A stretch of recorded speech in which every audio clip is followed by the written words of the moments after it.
그 다음에 치료, 실제 모의 치료 과정이 어떻게 되는지 브레인 쪽 설명해 드리도록 할게요.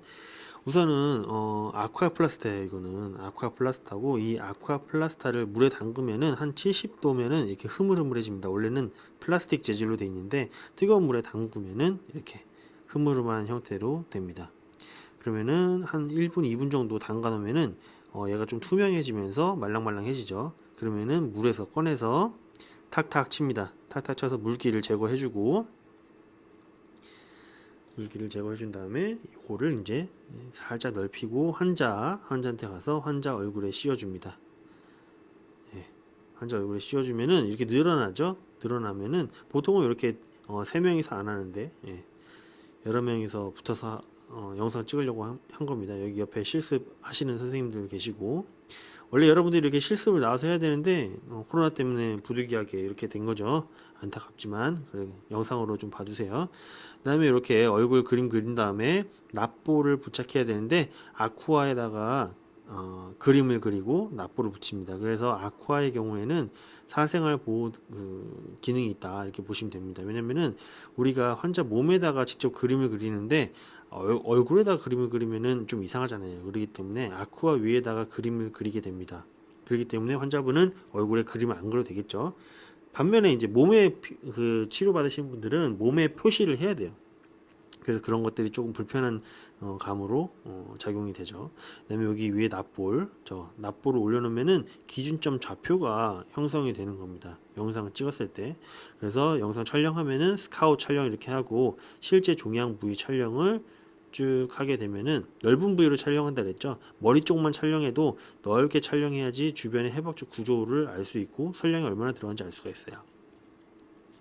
그래서 쭉 촬영하고 나면은 영상 획득이 되고, 여기에서는 그럼 환자 자세와 그 다음에 기준점, 그 다음에 환자 영상을 통해서 치료 계획실로 보내면은 그걸 가지고 치료를 하게 되는 거죠. 이게 납볼 보이시죠? 요 위치가 이제 센터고, 여기 기준점이고, 실제 아이스 센터라고 하는 종양 중심점은 치료 계획실에서 찾게 됩니다. 예.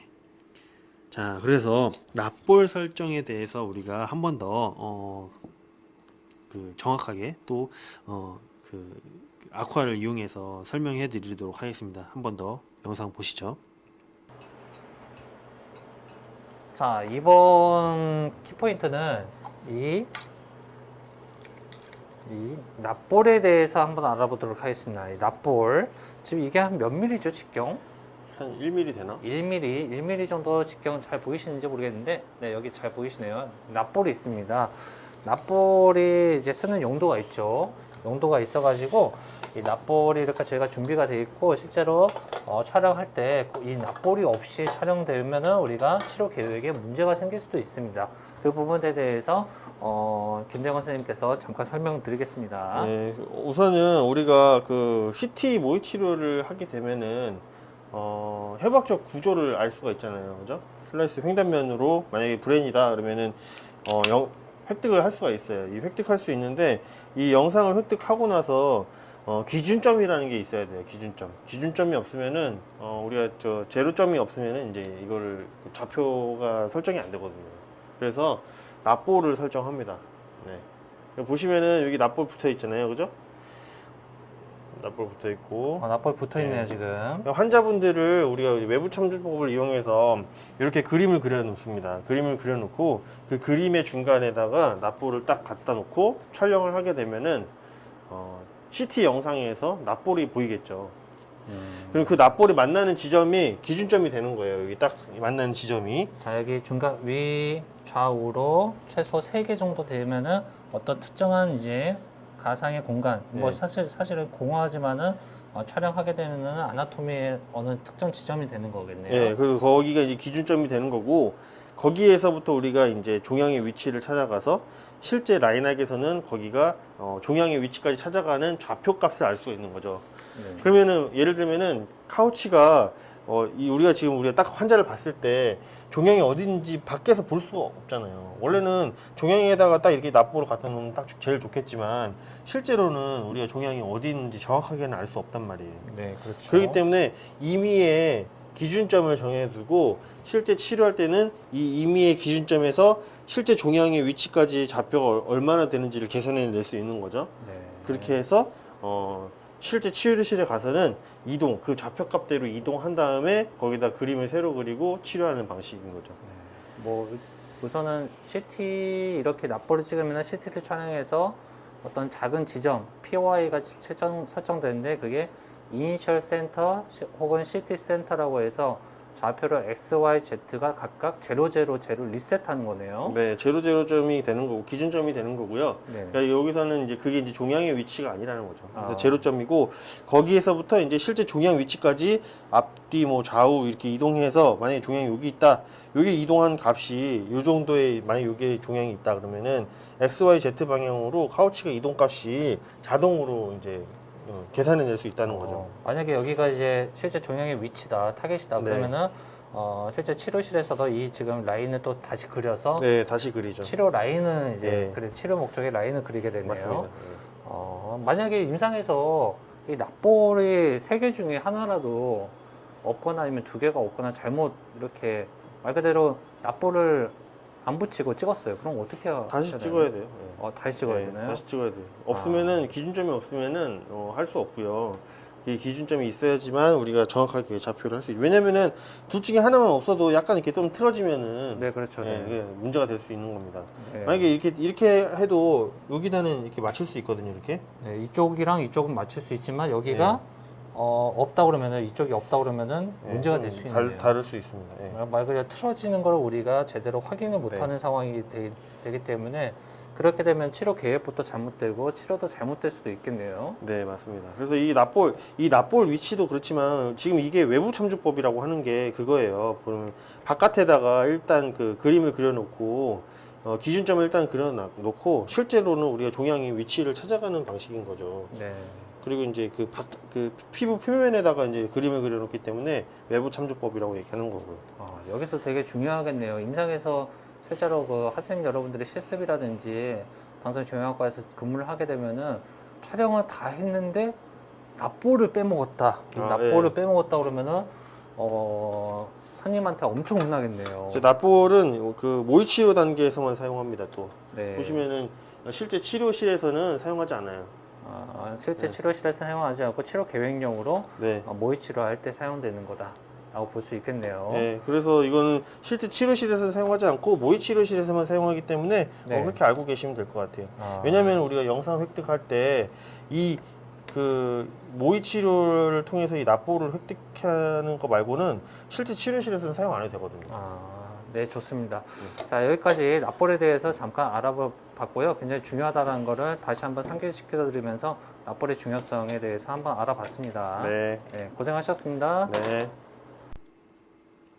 자, 그 다음에 모의 치료실에서는 CT를 이용해서 촬영하는데 우리가 조영제 자동 주입기를 이용해서 또 영상을 촬영하죠. 그래서 조영제 자동 주입기에 대해서 한번 또 설명해 드리도록 하겠습니다. 자, 김대원 선생님 오늘 안녕하세요. 좋은 아침입니다. 커피 한 안녕하세요. 잔 드시고 계시는데 자, 오늘 스케줄이 어떻게 되나요? 아니, 스케줄 몇 개 없습니다. 몇 개 없나요? 자, 오늘 지금 알아볼 키워드는 조영제에 대해서 좀 알아보려고 합니다. 그래서 CT 모의 치료할 때 조영제를 사용하는 경우도 있고 아닌 경우도 있을 것 같아가지고 그리고 또 조영제에 대해서 한번 어떤 식으로 준비를 하시는지 좀 궁금해서 여쭤보겠습니다. 아니, 그냥 조영제를 알아보도록 하겠습니다. 고 하면 되지. 네, 그러네요. 아침 일찍이어가지고 조영제 네. 조영제 아침에 환자분이 있잖아요. 네. 보통 이렇게 조영제가 들어가는 사용되는 환자분이 있으면은 준비하는 과정 잠깐 설명해 주시면서 네. 준비해 주십시오. 조영제가 이렇게 네. 보관함에 있어요. 이제 좀 조영제 보관함이 따로 있네요. 네, 이게 이제 온도가 환자분 너무 차가우면 환자 몸에 갑자기 들어가면 이게 좀 안 좋거든요. 그러니까 그래도 얘가 좀 점도가 있어요. 그래서 온도가 어느 정도 일정 온도 올라가야지 점도가 좀 낮아지거든요. 점도가 찐덕찐덕하면은 안 좋잖아요. 그러니까 조금 더 온도를 올려주고 하고 있습니다. 궁금한 점이 일반 영상의학과에서 CT실 있잖아요. 네, 그건 똑같나요? 이거 적용하는 게?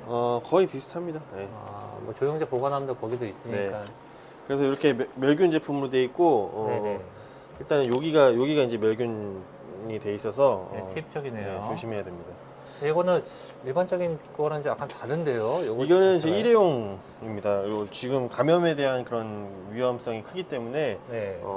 이 감염을 주의하기 위해서 이렇게 일회용으로 돼 있습니다. 일회용으로 옵티레이 320 울트라젝트 320이라는 거는 점도를 네. 얘기하는 거네요. 125ml, 125cc니까 네. 일반적인 영상의학과에서 쓰는 용량보다는 굉장히 적다라는 걸 우리가 좀 적은 편인 것 같아요. 네, 일단은 뭐 그렇게 막 그 진단을 위해서 필요한 네. 건 아니기 때문에 네. 이게 조영제 자동 주입기고요. 자동 주입기고. 여기에다 이제 장착을 합니다. 이렇게. 자, 장착하기 전에 여기 일회용 있잖아요. 네. 그 치료 영상의학과나 치료 쪽 봤을 때 종양과에서만 쓰는 건가요, 이거? 아니요, 영상외과에서도 쓸 수 있어요. 쓸 수 아. 있는데 거기는 워낙에 많은 환자를 다루기 때문에 네네네. 좀 버틀 형식으로 돼가지고 네네. 좀 용량이 큰 걸 씁니다. 아, 영상의학과는 보통 환자분이 계속 이제 네. 많아가지고. 저희는 뭐 거의 뭐 1시간에 한 명씩 정도 찍거든요. 네. 아, 그래서 이런 식으로 관리를 하고 있고. 모든 종양학과가 꼭 일회용만 쓰는 건 아니겠죠? 그거는 선택에 따라 다르죠. 아, 저희도 기본은- 바꿀 거예요. 버틀로 바꿀 거예요. 버틀로 바꾸나요? 네. 또 몰랐네요. 네. 네, 알겠습니다. 자, 이렇게 딱 이렇게 장착을 하면은 장착을 하고 여기 보시면은 얼마나 들어갈 건지 나와요. 그래서 네. 125cc 125 클릭하고 맥시멈이네요. 네, 그다음에 여기 보시면은 공기가 들어 있잖아요. 이 공기를 빼줘야 돼요. 일단 여기 팁을 손에 안 닿도록 잘 제거를 하고 제가 닿으면 안 되겠네. 이렇게 닿으면 네. 큰일 나겠네요. 그다음에 여기 케이블, 커넥터 커넥터를 연결하고 끼워주시고 그다음에 여기 네. 코일 튜브라고 해서 네. 환자한테 연결하는 튜브입니다. 네. 튜브를 여기도 마찬가지로 멸균 여기 제 딸이 붙여준 겁니다. 네. 아, 딸이 붙여주네요. 네. 떼면 혼나요. 네. 아, 네. 그 다음에 이렇게 붙여서 자 이렇게 하면은 여기 공기가 남아 있잖아요, 그죠? 여기 공기 여기 이쪽에서 여기 자세히 보시면은 공기가 남아 있네요. 얘를 톡톡톡 쳐서 공기를 최대한 빼준 다음에 네. 보시면은 요 오토퍼지라고 써 있죠? 이 오토퍼지가 뭐냐면은 공기를 빼주는 거예요. 이거 공기를 안 빼면은 작동을 안 합니다. 아. 그래서 공기를 빼주면 어떻게 되는지 한번 볼게요. 공기를 이렇게 쭉 뺄게요. 위로 공기를 쭉 빼주면은 얘가 이네이블로 바뀌죠? 네. 네, 이걸 작동을 하라는 얘기입니다. 그래서 여기다 이렇게 해서 밑으로 내려야지만 작동이 됩니다. 내리는 건 왜 내리냐면은 네. 위로 올린 상태로 조영제를 주입을 하면은 네. 공기가 들어갈 수가 있어요. 아. 그렇기 때문에 자동으로 내려야지만 이네이블 할 수 있도록 돼 있습니다. 그 영상의학과에서도 보통 이렇게 준비 작업은 이런 식으로 되겠네요. 네, 실제로. 그래서 이제 이 조영제 사용 준비는 이렇게 해서 끝이 납니다. 아, 이게 지금 이렇게 해서 환자분 오시면은 이 커넥터 이제 여기 이제 캡이 있어가지고 빼고 에어 주의하고 예, 이제 연결을 하면 되겠네요, 메인에다가. 네, 자, 9시 첫 환자를 미리 준비하신 거고, 자, 이렇게 천장에도 이런 게 있어요. 꺽쇠 같은 거 있는데, 보통 이렇게 머리 쪽이 이쪽이어가지고 팔을 이렇게 올리고 내리고, 네, 말 그대로 헤드 퍼스트죠, 헤드 퍼스트. 예. 풋 퍼스트 할 때도, 풋 퍼스트 할 때는 요거 이렇게 딱 움직여서 할 수 있나요? 그쪽 반대쪽으로 돌려서 네. 이렇게 가서 이쪽에서 할 수도 있죠. 천장형으로 돼 있어가지고 네. 이동이 자유롭습니다. 아, 만약에 그 실습을 하게 되면은 학생 여러분들이 주의해야 될 게 뭐가 있을까요? 이거 손으로 만지지 않는 것만 주의하시면 되고요. 이거는 네. 아마 학생분들한테 그냥 꼭 장착 정도는 시켜도 네. 연결하고 이런 거는 시킬 수가 없을 겁니다. 아, 사실 또 의료법 보면은 네. 이 연결하는 것도 좀 문제가 좀 있는 것 같더라고요. 네. 실제로 저희가 의료진에 소속돼 있지 않고 의료 기사 쪽에 소속돼 있기 때문에 이게 라인에 약물을 주입하는 게 약간 의료법에 저촉이 된다고 그래가지고 보통 간호사가 있어야 되고요. 네. 부작용이 발생할 수 있기 때문에 그런 주의가 많이 필요합니다. 만약에 부작용이 발생하게 되면은 알레르기 반응이 나타나서 네. 기침이 나거나 아니면 구토, 그다음에 여기 피부에 알레르기 반응 나타나거나 심각하면은 혼수 상태에 나타나기도 아. 합니다. 그래서 정말 주의해서 주입을 해야 되는. 실제 영상의학과도 그렇고 중의학과도 CT 조영제를 사용하기 때문에 굉장히 주의해야 되고 네. 실제로 뭐 응급 상황이 되게 많이 있었나요? 저희는 딱히 그렇게 많이 발생하진 않았어요. 왜냐면은 저희 종양학과에 그 진단을 받고 오시는 분들은 대부분 영상의학과에서 그 검사를 다 하고 오시는 분들입니다. 아, 그래서 한 번쯤은 거치고 네. 오신 분들이요. 그래서 이제 부작용이 있으신 분들은 부작용 방지 주사를 맞으시고 네네. CT를 찍으시고, 그렇지 않은 경우에도 큰 문제가 발생하지는 않았어요. 아, 만약에 부작용이 있으면은 전산으로 뭐 뜨거나 확인을 네, 해서 무조건 감지를 확인해야 해야지. 되고요. 보시면 여기에 이렇게 그 주의사항이 다 있어요. 그래서 요거대로 검사 주의사항 처방, 한번 환자 처방 확인하고 조영제 부작용 유무 확인하고 공기, 네. 그다음에 유출 뭐 이런 거를 꼭 확인하는 절차가 있습니다. 아, 요 절차대로 꼭 무조건 해야지. 네. 뭐 아무 생각 없이 그냥 조영제 연결해놓고 예. 촬영하다 보면은 환자분이 뭐 어, 응급 상황이면은 되게 당황스러울 수 있어가지고. 네, 무조건 확인해야 되고요. 네. 일단은 조영제 부작용 유무 확인하는 거 중요하고요. 그 다음에 EGFR이라고 해서 신장 수치도 봐야 돼요. 그리고 신장 수치가 수치요? 낮으신 분들은 조영제를 걸러내기 힘들기 때문에 수액을 맞으면서 하든가 아니면 조영제 없이 치료를 받으셔야 됩니다. 조영제 없이도. 네, CT를 찍으셔야 돼요. 근데 종양학과에서는 모든 환자분들이 조영제를 사용을 하나요? 보통은 많이 사용하는데, 예를 들면 뼈 같은 부위, 본메타 같은 경우에는 네. 안 하는데, 리버나 렁 이런 경우에는 종양이 있는 경우에는 조영제를 주입하고 찍습니다. 기본적인 상황에서 조영제 역할을 충실히 할 수 있는 부위이면은 그 그게 조영제를 사용하고. 우리가 이제 그 네. 종양이, 혈관이 새로 신생 혈관을 만들잖아요. 네네. 큰 혈관을 만들어요. 큰 혈관에서 이렇게 나오는데, 그 종양이 혈관을 먹고 자라기 때문에 조영제를 주입하면은 밝게 보입니다. 아, 네, 그렇죠. 네, 콘트라스트. 그래서 그리고 또 이제 조영제를 주입해야지만 그 연부 조직, 정상 조직도 구분이 잘 되거든요. 네네. 그래서 조영제를 주입하는 겁니다. 네. 좋습니다. 조영제는 뭐 조영제 중요하네요. 네. 이론적인 부분도 있겠지만 임상에서도 네. 어쨌든 터치가 굉장히 중요한 부분이고 기계도 작동하는 것도 좀 알아야 되겠고. 그 여러분들이 그 국시 문제 풀다 보면은 CT 모의 치료기를 구분을 잘 못해요. 네. 그래서 항상 그 보통 그 힌트가 이 조영제 주입기를 아주 살짝 걸쳐서 보여줍니다. 이런 식으로. 아. 저기에서 봤을 때, 저기에서 여기에서? 한번 봐보세요. 이런 네. 식으로 문제가 CT가 있고, 이런 네. 식으로 살짝 이렇게, 이런 식으로 보여줘요. 네. 그러면은 이거는 CT 모의 치료기구나, 이렇게 알고 문제 푸시면 좋고요. 일반적인 영상의학과에서 쓰는 조영제, 오늘은 뭐 조영제만 얘기한 거니까 네. 조영제도 그 치료랑 똑같고 약간의 차이점이라는 건데 일회용도 쓸 수도 있고 뭐 양은 그렇게 영상의학과에서 진단을 요하지 않기 때문에 적은 용량으로도 충분히 환자 영상 얻어낼 수 있다라는 거. 네. 그리고 또 이제 차이점으로는 이렇게 CT 뭐 영상의과 쓰는 CT처럼 생겼지만은 CT 베이스의 모의 치료기란 차이점은 분명히 있는 거고. 네. 그래서 하시는 여러분들 되게 헷갈려 할 수도 있겠네요. 네. 여기까지 하시죠. 네. 좋습니다. 여러분들 조영제 중요하게 생각하시면 될 것 같고요. 네, 조영제 그냥 아무렇지도 않게 생각하지 마시고 조영제 관련돼 가지고 이론적인 부분과 실습 부분은 좀 확인해 주셨으면 좋겠습니다. 자, 오늘 이 시간은 조영제에 대해서 확인해 봤습니다.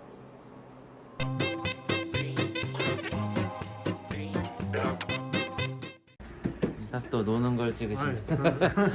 선생님, 예. 그 조영제를 방산조약과에서 사용하는 이유가 뭔가요? 아, CT실에서요? 네. 예, 저희가 또 이제 99%는 암 환자이기 때문에 암 치료를 위해서 그 촬영을 하는 거지 않습니까? 치료 계획을 그 CT 영상을 이용해서 하려고. 네. 근데 이제 암이라는 녀석이 이제 동맥혈을 끌어다가 이제 본인 영양분을 공급을 하기 때문에 그 암의 위치를 좀 확실하게 더 알기 위해서 조영제를 투여함으로써 검사를 하는 거죠. 그렇게 딱딱하게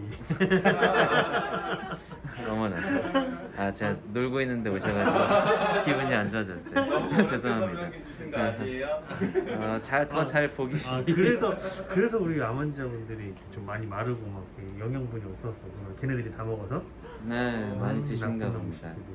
제가 이렇게 등치가 이런 거 보니 저한테 암이 없나 봐요. 건강하게 오래오래 사십시오. 네, 감사합니다. 감사합니다.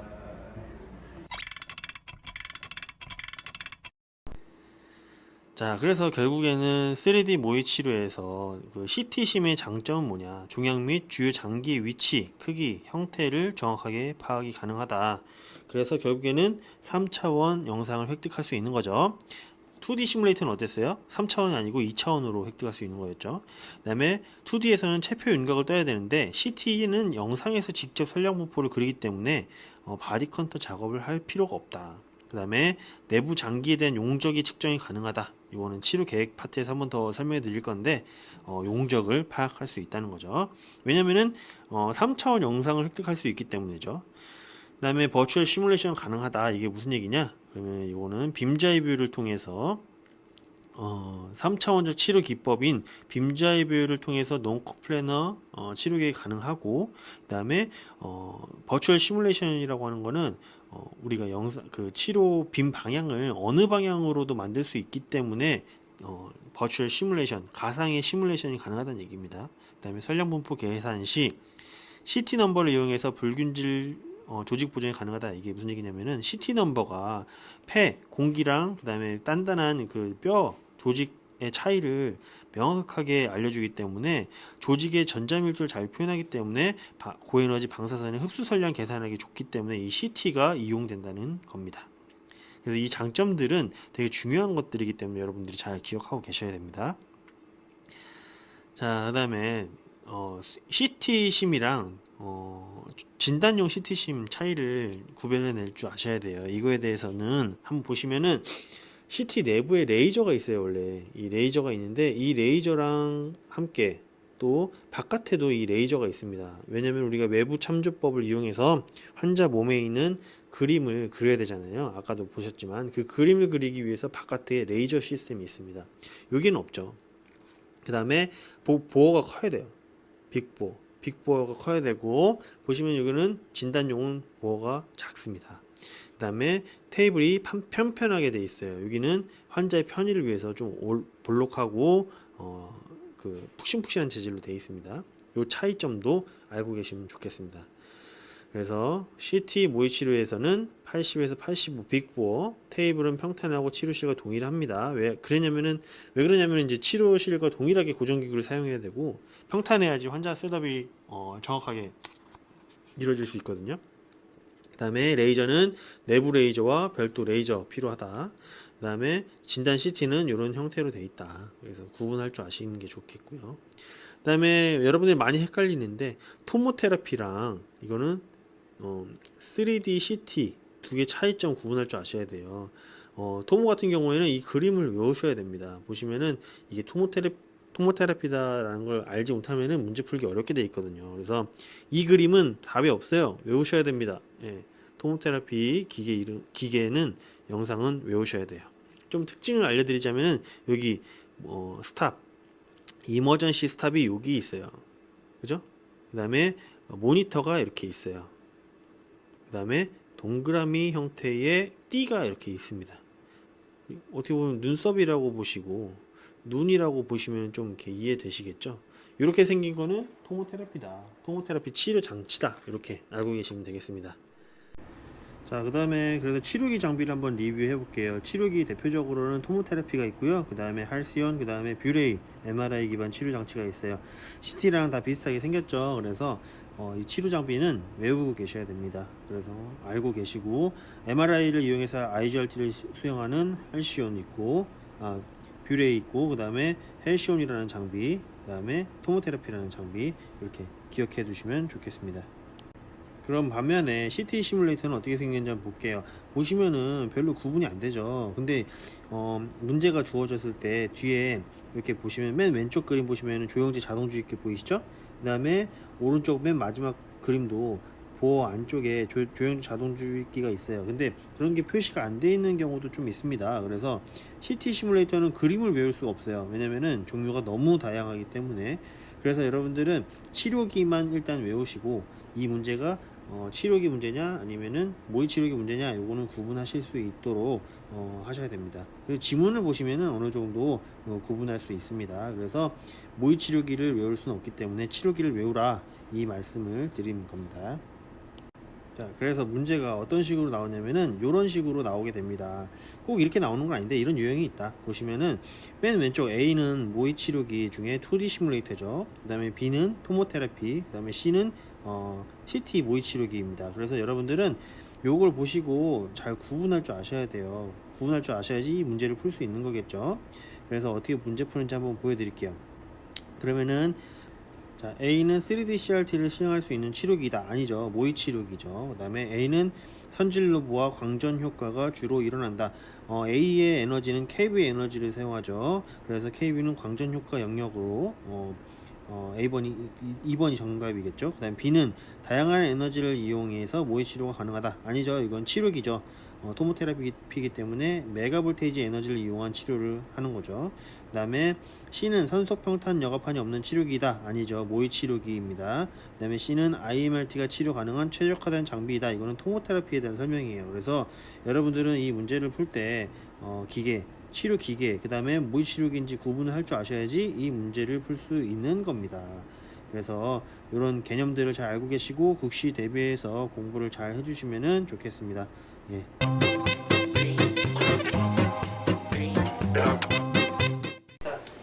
갑자기 이렇게 인터뷰가 진행됐는데 얘기 좀 해주세요. 아, 네. 우리 나이가 좀 있는 학생들 있잖아요. 군대 갔다 오고 온 친구들 아니면은 다른 학교 다니다가 적성에 안 맞아서 거기서 다시 방사선과로 온 친구들, 이런 친구들이 되게 머리가 깨어 있어요. 왜냐면은 현실을 아니까 방사선학과 들어와서 열심히 한다고. 근데 그 친구들이 항상 고민하는 게 대학병원 갈 수 있나 이런 거에 대한 고민이 많아요. 그래서 특별히 최적화된 인물, 큰 병원을 네, 얘기하는 거죠? 큰 병원, 그래서 이제 특별히 초청하신 분이 있습니다. 여기 자기소개 좀 부탁드립니다. 안녕하세요. 저는 순천향대학교 부천병원에서 혈관증후실에서 근무하고 있는 이정규라고 합니다. 아, 예. 네, 반갑습니다. 자, 질문을 좀 해주세요. 아, 예. 그 졸업하실 때 나이가 어떻게 되셨죠? 저 졸업했을 때 29이었어요. 네, 29이었어요. 29, 그 2월 달 기준으로 29이신 거죠? 네네, 그러면 29이었어요. 첫 취업을 언제 하신 거예요? 첫 취업을 29, 5월 달. 그 병원이 여기인가요? 네. 처음에 대학병원은 29에 들어가는 게 지금은 좀 괜찮긴 한데 그 2017년도인가요? 6년도인가요? 그때는 되게 인식이 좀 나이 많은 사람은 그렇죠. 좀 뽑힐 확률이 적다라는 게 많았기 때문에 좀 힘드셨겠어요. 어떻게 제가 됐어요? 그냥 공고 나서 원서 넣어서 채용됐습니다. 그래 결국에는 그 나이 많아서 네. 걱정하는 친구들에게 그러니까 제가 졸업이 2월 달이잖아요, 보통. 근데 12월 달 국시 끝나자마자 전국에 있는 대학병원, 제가 가고 싶은 병원 해가지고 리스트를 즐겨찾기 싹 해놔가지고 매주 화요일이랑 목요일마다 다 들어가서 저는 면접을 부산대병원도 갔다 오고 경북대병원, 경상대병원, 그러니까 전국을 다 면접을 경험해보고 싶어서. 왜냐면은 그러니까 모의 면접을 할 수가 없어가지고, 그러니까 그래서 전국적으로 다 다니다 보니까 결국에는 근데 약간 내정자, 그러니까 그 지역에 있는 친구들을 잘 뽑더라고요. 왜냐면은 보통 제가 부산에 가서 만약 취업을 하면은 다시 서울로 올 거라고 생각을 하셔서, 그래서 보통은 거기 가서 느낀 점은 별로 안 물어보거든요, 생각보다. 근데 어떻게 저 사람이 저걸 물어보고 날 판단할 수 있을까 이렇게 생각했는데 결국에는 운이 좋아서 이쪽에 취업이 잘 돼서 잘 지금 적응하고 있습니다. 선생님도 이쪽 분 아니신가요, 집이? 집이요? 예, 예. 저 원래 서울 사람인데 네. 서울을 강조하시더라고요. 부천으로 지금 여기 살고 있습니다. 어찌 일해보시니까 어떠세요? 좀 남들보다 그래도 상대적으로 좀 늦게 들어오셨는데. 그래서 보통은 만약에 제가 이 병원에 넣어서 원서가 붙으면은 그 병원에 일하고 있는 선생님 어떻게든 연락을 해서 물어보거든요. 저는 항상 어떻게 어떤 자리냐, 정규직 나중에라도 정규직 뭐 전환, 그러니까 기회가 생길 수 있냐 이런 걸 미리 뭐 선배를 통해서라든지 아니면 강의를 나오신 교수님을 통해서라도 물어보고. 그래도 왜냐면은 확률이라는 게 있잖아요. 정규직의 확률. 그러니까 뭐든지 열심히 한다고 해서 자리가 없으면은 결국에는 퇴사할 수밖에 없다고 생각해서. 근데 다행히 원래 제가 여기 부천 순천향 계약직으로 처음에 들어왔는데 그 주에 서울대병원 정규직 면접이 있었고 분당 서울대병원 계약직 면접이 있었는데, 근데 이쪽에 좀 그 권역응급센터 된다는 걸 미리 찾아보고 그러면은 공고가 나지 않을까 해서 물어보니까 공고가 날 수도 있다 그래서 들어와서 다행히 열심히 했는데, 다행히 운이 좋게도 이게 정규직으로 전환돼서 지금 열심히 근무하고 있습니다. 실력인가요, 운인가요? 운 90%라고 생각하고 실력도 어느 정도 갖춰야 되지 않을까. 결국은 실력도 있어야 된다. 일단 학점이 됐잖아. 우리. 학점도 중요하지만은 이제 약간 임상에서는 학점보다는 그래도 그러니까 적극성? 예를 들어서 일단은 전 우선순위가 무조건 병원이었거든요. 네. 그래서 그러니까 다들 인생 살면서 우선순위가 다를 수 있잖아요. 왜냐면 끝나고 일하기 귀찮고 막 힘들 수도 있는데, 근데 계약직 선생님들은 다 누구나 열심히 하긴 하는데, 그러니까 정규직과 계약직 입장 차이가 다르니까. 근데 계약직 친구 중에서도 열심히 안 하는 친구들이 진짜 가끔 있긴 해요. 근데 그거는 그 사람의 가치관으로 그러는 거니까 어쩔 수 없지만, 그러니까 열심히 하다 보면 언젠가는 기회는 항상 온다고 생각하거든요. 그래서 항상 자기 가치관대로 열심히 하시면 좋은 소식이 있지 않을까 싶습니다. 똑같은 기회가 왔을 때 적극성을 더 보인 사람이 확률이 더 크겠네요. 그쵸. 본인은 적극성을 많이 보여주셨나 보네요. 저는 긍정 항상 예스맨이었거든요. 뭐 할래? 아, 얘 무조건 얘. 그때와 지금은 어때요? 솔직히 변한 게 진짜 많거든요. 왜냐면은 약간 이제 안정적인 그러니까 한번 정규직 되면은 일단은 정년이 보장된다고 생각해서 약간 임금에 대해서도 생각을 많이 하게 되고, 근무 환경에 대해서 근무 환경이나 이런 것도 좀 더 방사선사가 더 다양한 분야에서도 일을 할 수 있으니까. 그래서 지금 또 석사 과정을 또 제가 하고 있는데 그쵸.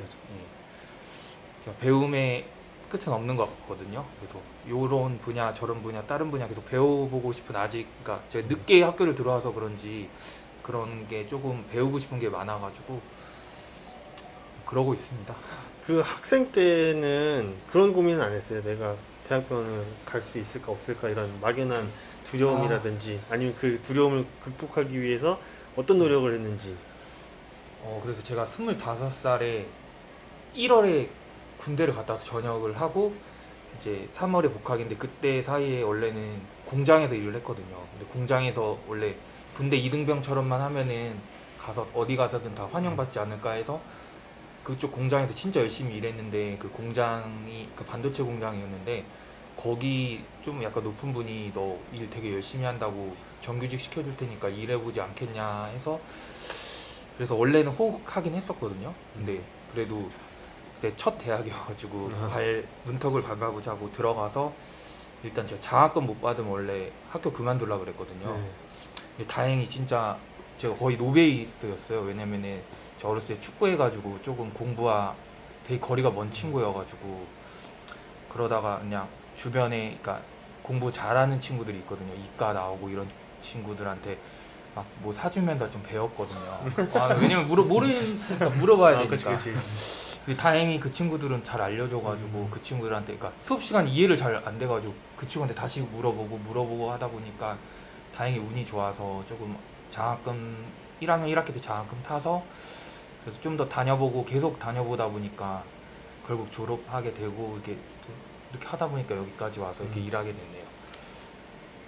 그래서 원래 저의 플랜이 있었거든요. 그 원래 목표는 그러니까 대학병원 말고 그냥 일단은 그 장학금 받자 하다가 이제 한 1학년 마치고 나니까 저도 취업할 곳을 찾아야 되잖아요. 근데 남들보다 나이는 많고 그거에 대한 메리트는 없더라고요. 그러니까 굳이 나이 많은 사람 뽑을 이유가 없고 젊은 친구들이 좋잖아요. 그렇죠.